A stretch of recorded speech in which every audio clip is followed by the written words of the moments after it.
কি রে, এটা পরে যাবি? হ্যাঁ, ভালো না ড্রেসটা? বন্ধুদের সঙ্গে এই ড্রেসটা পরে যাবি? হ্যাঁ, কেন? ভালো লাগছে না।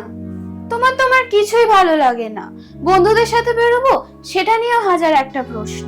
এত প্রবলেম কেন তোমার আমাকে নিয়ে? কখনো তো অ্যাপ্রিশিয়েট করতে পারো আমি কি পড়ছি না পড়ছি। আমি প্রবলেম করি? যখনই যেই বন্ধুর সাথেই বেরোই, কোথায় যাচ্ছিস, কেন যাচ্ছিস, কখন ফিরবি, কি করবি, লোকজন স্কুলে কলেজে বুলি হয়, তুমি আমাকে বাড়িতে বুলি করছো রোজ রোজ। তুমি কি করে জানছো? আর কারোর বাবা মা এই কথা জিজ্ঞাসা করেন কিনা? তুমি এখনো এত বড় হয়ে যাওনি যে নিজের ইচ্ছা মতো যা ইচ্ছা করে বেড়াবে। এই জন্য তোমাকে কিছু বলতেই চাই না। কখনো বিশ্বাসই করো না আমি কি করছি।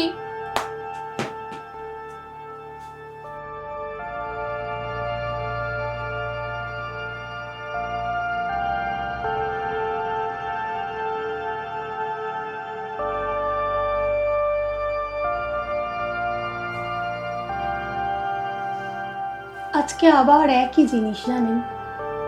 আমি কিছুতেই ওকে বোঝাতেই পারছি না ওর সবকিছুই আমার ভালো লাগে, কিন্তু আমার ভীষণ ভয় করে। ওর সেফটি নিয়ে ভয় করে, ওর সেফটি নিয়ে চিন্তা হয়। বুঝতে পারছি না কিভাবে ওকে বোঝাবো। সেফটি না অটোনমি, সন্তানকে আমরা ঠিক কি বোঝাবো? তাকে স্বতন্ত্রতা বোঝাবো নাকি তাকে নিরাপত্তা দেব? আমাদের সন্তানরা যখন বয়ঃসন্ধিতে পৌঁছায় তখন এই শব্দগুলোকে নিয়ে আমরা বড় বিপদে পড়ে যাই। কিন্তু এ কি শুধুই বিপদ, না স্নেহের স্ট্রাগল? এই নিয়ে এবার কথা হোক।